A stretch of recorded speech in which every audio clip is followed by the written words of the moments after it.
Assalamualaikum warahmatullahi wabarakatuh. Jamaah dimanapun berada, jangan lupa dukung dan tonton terus channel Masjid Agung At-Taqwa Kota Cani. Tonton, subscribe, like, share, and comment. Assalamualaikum warahmatullahi wabarakatuh. Alhamdulillah, Alhamdulillah bini'matihi tatimmus salihat wa bifadlihi tatanazzalul khairat wal barakat wa bitaufiqihi tatahaqqaqul maqasid wal ghayat. Ashhadu an la ilaha illallah wahdahu la syarika lah wa ashhadu anna sayyidana Muhammadan abduhu wa rasuluh. Allahumma fasalli wa sallim wa barik ala sayyidina Muhammad wa ala alihi wa sahbihi ajma'in. Ayyuhal hadirun, usikum wa nafsi bitaqwallah faqad fazal muttaqun. Faqala Allah Ta'ala fil Qur'anil Karim, A'udzu billahi minasy syaithanir rajim. Bismillahirrahmanirrahim. Ya ayyuhalladzina amanu taqullaha haqqa tuqatih wa la tamutunna illa wa antum muslimun. Shadaqallahul azim. Hadirin jamaah Jumat yang dirahmati oleh Allah, kita bersyukur sampai bulan ini Allah masih titipkan kita nikmat hidup. Di bulan ini ada dua peristiwa besar yang terjadi. Yang pertama, kemerdekaan negeri ini genap lusa ke-80, dan tepatnya bulan dan tanggal hari ini adalah hari perdamaian Aceh. Maka kita bersyukur kepada Allah atas nikmat Allah berikan kemerdekaan dan Allah titipkan perdamaian di tanah Aceh. Maka Nabi mengingatkan, la yashkurullah man la yashkurun nas. Tidak dianggap kita bersyukur kepada Allah kalau kita tidak bisa berterima kasih kepada orang lain. Banyak para pejuang yang syahid dan gugur, maka setiap apal pagi kita hening cipta berdoa untuk mereka. Salawat dan salam kepada Nabi Muhammad sallallahu alaihi wasallam, seorang nabi yang menjadi uswah dan qudwah yang sangat sempurna. Beliau seorang ayah, beliau seorang pemimpin dalam negara, juga beliau pemimpin dalam agama. Dia politisi, dia pembisnis, dia pedagang, dia investor, dia pejuang, dia panglima. Maka setiap kita mengikut sunnah-sunnahnya yang insya Allah akan berbuah syafaat di hari akhir. Hadirin jamaah Jumat yang dirahmati oleh Allah, tema khutbah Jumat kita hari ini mensyukuri nikmat kemerdekaan Republik Indonesia ke-80 dan 20 tahun perdamaian Aceh. Hadirin jamaah Jumat yang dirahmati oleh Allah, keamanan dan kedamaian merupakan kebutuhan pokok setiap manusia. Apalah artinya material yang banyak, kekayaan aset yang melimpah, kekuatan fisik, badan yang sehat, kalau negeri kita sedang dilanda huru-hara, sedang dilanda konflik penuh peperangan. Maka untuk itu, mensyukuri nikmat kemerdekaan dan perdamaian Aceh, langkah pertama yang harus kita isikan, yang pertama adalah berdoa untuk keamanan negeri, tapi berdasarkan tauhid yang kuat. Ini yang difirmankan Allah dalam Al-Quran, surah Ibrahim ayat ke-35. A'udzu billahi minasy syaithanir rajim. Bismillahirrahmanirrahim. Rabbi ja'al hadal balada aminan wajnubni wa baniya an na'budal asnam.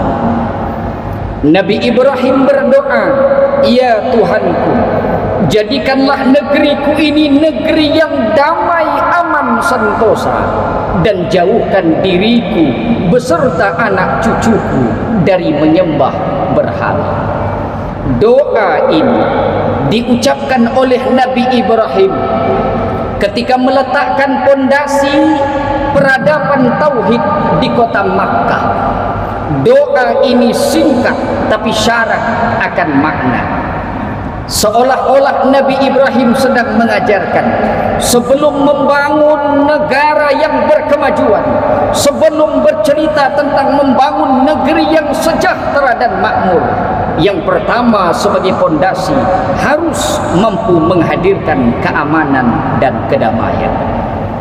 Yang unik hadirin jamaah Jumat, dalam doa Nabi Ibrahim ini digabungkan antara rasa keamanan dengan tauhid yang kuat.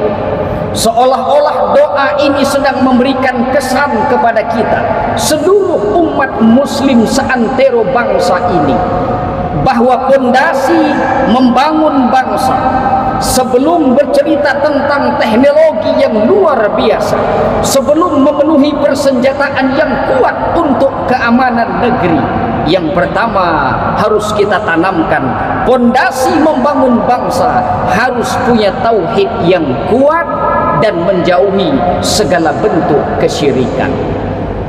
Apa sebab jamaah Jumat? Karena Al-Quran merekam jejak orang-orang yang dulu pernah hidup damai, ekonominya sejahtera, tapi hancur sehancur-hancurnya. Apa sebab? Karena menolak tauhid yang diajarkan oleh Nabi sebagai utusan di masa itu. Kita kenal negeri Sabak, negeri yang kalau bahasa kita gemah ripah loh jinawi, tongkat dan batu pun jadi tanaman, subur luar biasa. Tapi negeri Sabak itu dihancurkan oleh Allah, didatangkan banjir yang dahsyat. Apa sebab? Menolak tauhid, berbuat kesyirikan, berbuat kemaksiatan. Umat Nabi Nuh 800 tahun dia berdakwah, mengokohkan tauhid, tapi dakwahnya ditolak. Apa yang terjadi? Datang banjir dahsyat yang sebelum dan sesudahnya tidak akan pernah terulang kembali. Apa sebab? Menolak tauhid, tidak menghadirkan kedamaian dalam bumi Allah. Kaum Ad hidupnya sejahtera, aman, damai, makmur, ekonominya luar biasa, tapi Allah musnahkan. Allah hadirkan kepada mereka angin yang sangat dingin 7 hari 8 malam. Apa sebab? Menolak tauhid. Kaum Samud hidupnya damai sejahtera, tapi menolak tauhid. Allah datangkan gempa yang dahsyat, bumi mengguntur, halilintar menyambar, musnah. Apa sebab? Menolak tauhid. Kaum Lut menolak tauhid, Allah hujani dengan batu yang panas. Ini semua landasan bahwa berdoa untuk keamanan negeri harus berlandaskan tauhid yang kuat. Hadirin jemaah Jumat yang dirahmati oleh Allah, maka dalam rangka menyambut ulang tahun negeri ini ke-80 dan 20 tahun perdamaian Aceh, diselenggarakan doa tabligh bersama, doa bersama untuk keselamatan negeri. Kenapa harus berdoa untuk keselamatan negeri? Karena negeri ini, bangsa ini, tanah ini, bumi sepakat segenap ini, di sini kita dilahirkan, di sini kita berkembang, di sini anak-anak kita tumbuh besar, di sini kita mencari rizki. Maka tanah alas ini, bumi sepakat segenap ini adalah amanah titipan Allah. Maka bumi sepakat segenap ini adalah titipan Allah yang harus diperjuangkan, harus dijaga, harus dimakmurkan, dan harus dilestarikan. Inilah urgensi doa bersama. Hadirin jemaah Jumat yang dirahmati oleh Allah. Maka mensyukuri nikmat ini, yang pertama kita berdoa untuk keselamatan negeri ini, tapi berdasarkan tauhid yang kuat dari dalam hati setiap kita. Lalu yang kedua, untuk mensyukuri nikmat kemerdekaan dan hari perdamaian Aceh. Yang kedua, kita isikan dengan mendirikan solat secara kuantitas dan kualitas. Banyak orang bertanya, apa hubungan solat dengan kedamaian negeri? Maka ini yang Allah ulang dalam Al-Quran. Ini pula yang menjadi doa dari Nabi Ibrahim alaihissalam, yang dalam doa ini secara peristiwa mirip yang kita rasakan pasca kemerdekaan dan pasca perdamaian Aceh. Karena Nabi Ibrahim alaihissalam berdoa, inni askantu min dzurriyyati biwadin ghairi zi zar'in. Ya Allah, kata Nabi Ibrahim, ku tinggalkan istriku di satu lembah. Lembah itu bernama Bakkah. Hari ini kita sebut kota Makkah. Tidak ada tanam-tanaman, tidak ada makanan ya Allah, tapi ku tinggalkan istriku di sana karena perintahmu. Situasi ini mirip seperti pasca kemerdekaan. Ekonomi sedang morat-marit, ekonomi tidak sedang baik-baik saja. Stabilitas kita sedang tidak baik-baik saja. Peristiwa ini mirip seperti yang digambarkan oleh doa Nabi Ibrahim. Tapi solusi yang diberikan, kalau ingin mensyukuri nikmat kemerdekaan dan perdamaian itu, maka ayat ini dilanjutkan, Rabbana liyuqimus sholah, agar kami mendirikan sholat. Disinilah terbentuk bahwa ternyata solat itu dapat mendatangkan barokah, barokah negara, barokah negeri, barokah buah-buahan. Karena di ujung ayat ini Allah mengingatkan, warzuqhum minat thamarat, Allah berikan rizki buah-buahan. Buah-buah bulir padi di Aceh begitu bagus, buah-buah kakao begitu membuat petani tersenyum, buah-buah sawit membuat para petani sangat bahagia. Itu berkah dari orang-orang yang sholat.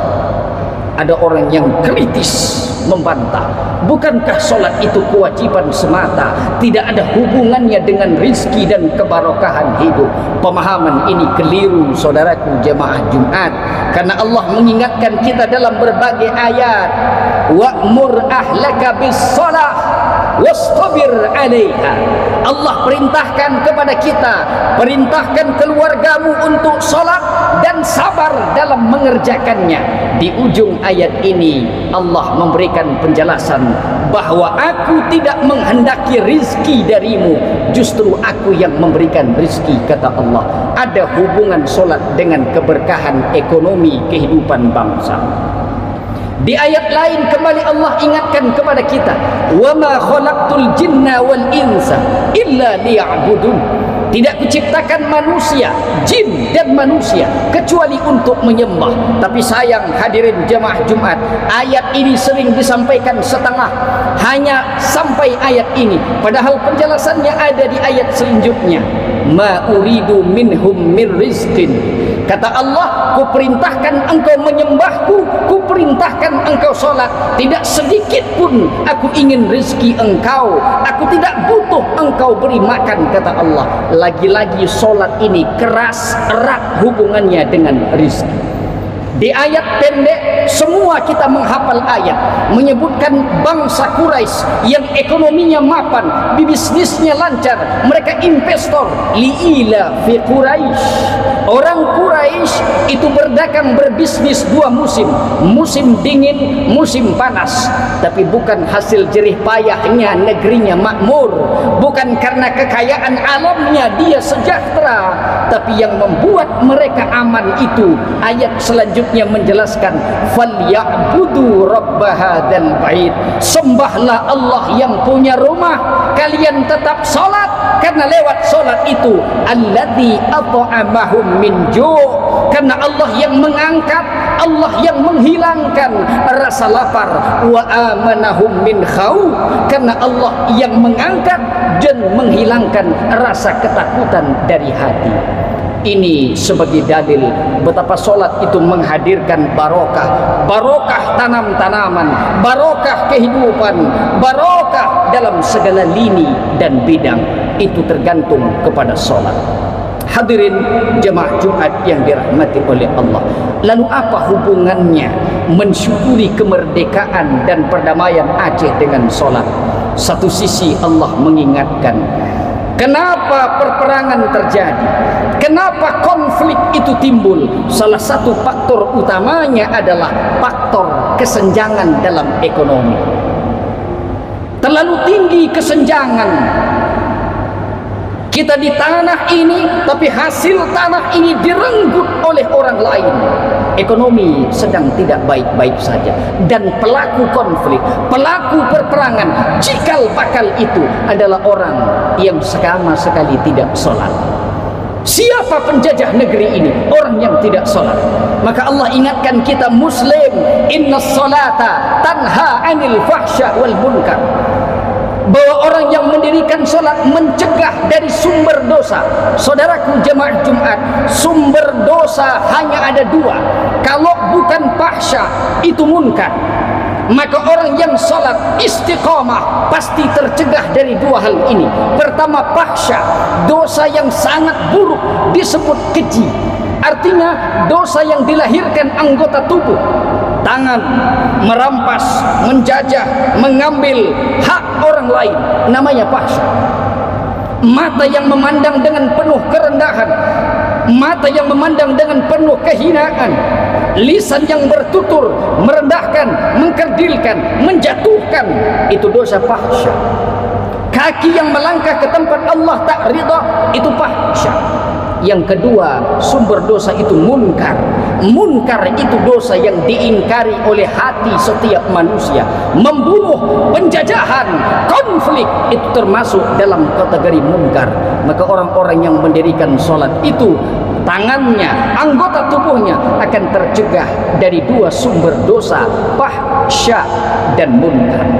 Hadirin jemaah Jumat yang dirahmati oleh Allah, ini kedua, mensyukuri nikmat kemerdekaan dan perdamaian Aceh. Jadilah orang-orang yang senantiasa istiqamah mendirikan sholat, karena sholat itu membimbing kemuliaan akhlak dan moralitas anak negeri ini. Lalu yang ketiga, untuk mensyukuri nikmat kemerdekaan dan perdamaian Aceh, kita isikan dalam setiap kita, siapapun kita, apapun kita hari ini.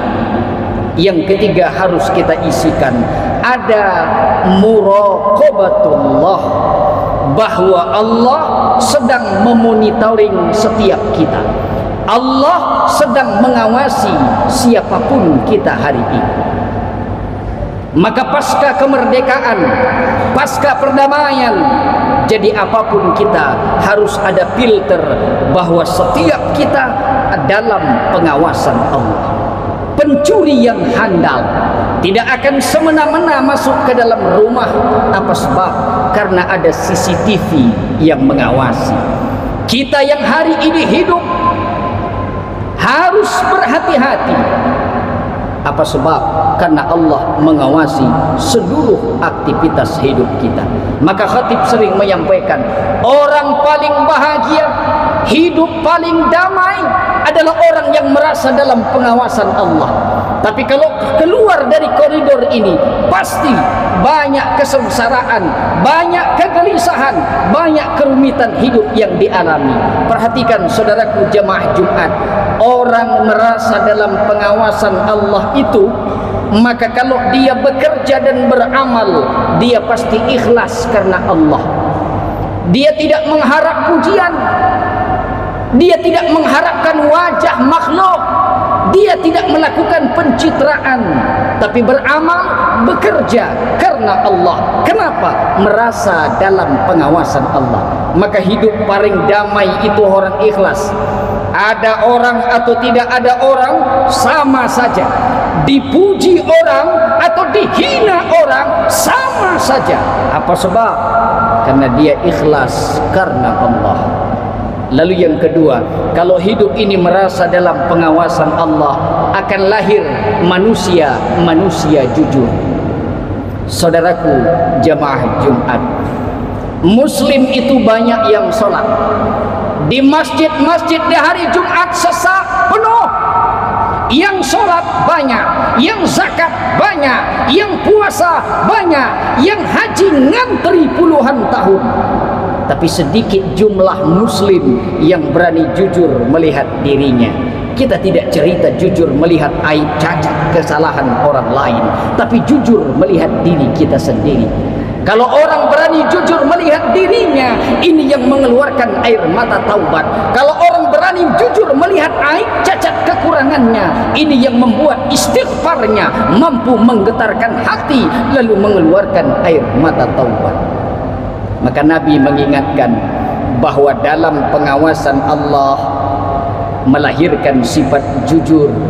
Maka Nabi sebagai orang pertama, sebagai uswah dan qudwah mengingatkan kepada kita, tidak ada sesuatu cita-cita yang besar kecuali harus dibangun dengan kejujuran. Maka Nabi Muhammad membangun karir kemuliaan diawali dengan kejujuran. Dia belum diangkat menjadi nabi, tapi dia digelar Al-Amin, dia dapat dipercaya. Dan sebaliknya, saudaraku jemaah Jumat, kalau ada sebuah peristiwa yang terjadi bahwa ada orang yang hebat luar biasa, tapi dia hancur sehancur-hancurnya, dia jatuh sejatuh-jatuhnya, itu pasti disebabkan oleh kecurangan yang dilakukannya sendiri. Maka mensyukuri nikmat kemerdekaan yang ketiga ini, setiap kita harus merasa dalam pengawasan Allah.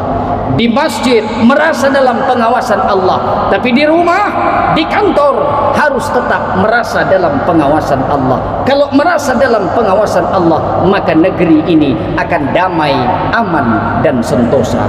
Kesimpulan lewat khutbah Jumat ini, yang pertama, untuk mensyukuri nikmat kemerdekaan dan perdamaian Aceh, yang pertama harus kita lakukan senantiasa berdoa untuk kesejahteraan, keamanan dan kedamaian negeri. Inilah makna wirid selesai salat. Allahumma antas salam, ya Allah engkau sumber kedamaian. Wa minkas salam, kami yang hari ini berdamai karena engkau yang memberikannya ya Allah. Wa ilaika ya'udus salam, dan kami yakin percaya kami yang damai ini karena engkau yang memberikannya ya Allah. Fahayyina Rabbana bisalam, karena keberagaman kami ya Allah, beda suku, beda etnis, beda bahasa, beda kultur dan budaya, tapi tetap bimbing kami untuk hidup damai ya Allah, karena kami sudah berdamai ya Allah. Wa adkhilna jannata darussalam, masukkan kami ke surga yang penuh dengan kedamaian. Hadirkan lewat doa. Yang pertama adalah doa kedamaian. Lalu yang kedua, kesimpulan yang kedua, dirikan solat sebagai moralitas bangsa untuk mencegah tangan-tangan yang tidak bertanggung jawab, untuk agar tidak terjadi konflik berulang. Karena solat itu mencegah setiap pelakunya dari berbuat fahsyat dan munkar. Lalu yang terakhir, setelah berdoa dan mendirikan solat sebagai moralitas bangsa, kita harus tetap merasa dalam pengawasan Allah. Tidak ada satupun yang luput dari penglihatan dan pengawasan Allah. Kita harus benar-benar kembali kepada Allah Subhanahu wa ta'ala. Barakallah li wa lakum fil Qur'anil azim, wa nafa'ani wa iyyakum bima fihi minal ayati wa dzikril hakim. Fataqabbala minni wa minkum tilawatahu, innahu huwal ghafurur rahim.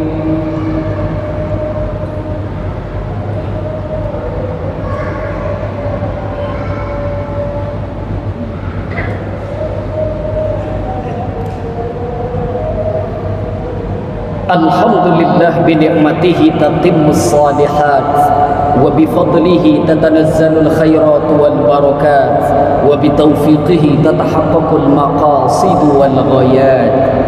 أشهد أن لا إله إلا الله وحده لا شريك له وأشهد أن سيدنا محمدا عبده ورسوله اللهم فصل وسلم وبارك على سيدنا محمد وعلى آله وصحبه أجمعين أيها الحاضرون أوصيكم ونفسي بتقوى الله فقد فاز المتقون فقال الله تعالى في القرآن الكريم أعوذ بالله من الشيطان الرجيم بسم الله الرحمن الرحيم يا أيها الذين آمنوا اتقوا الله حق تقاته ولا تموتن إلا وأنتم مسلمون صدق الله العظيم إن الله وملائكته يصلون على النبي يا أيها الذين آمنوا صلوا عليه وسلموا تسليما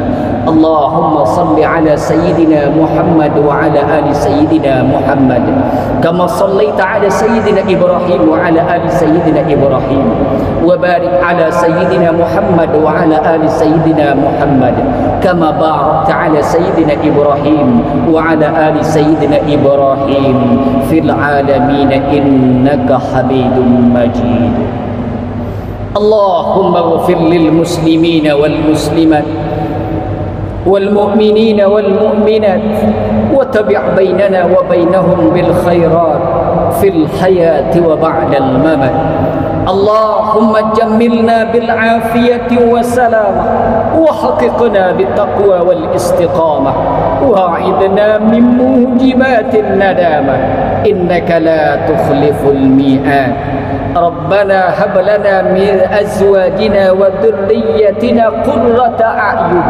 واجعلنا للمتقين إماما ربنا ظلمنا أنفسنا وإن لم تغفر لنا وترحمنا لنكونن من الخاسرين ربنا آتنا في الدنيا حسنة وفي الآخرة حسنة وقنا عذاب النار عباد الله إن الله يأمر بالعدل والإحسان وإيتاء ذي القربى وينهى عن الفحشاء والمنكر والبغي يعظكم لعلكم تذكرون ولذكر الله أكبر أقم الصلاة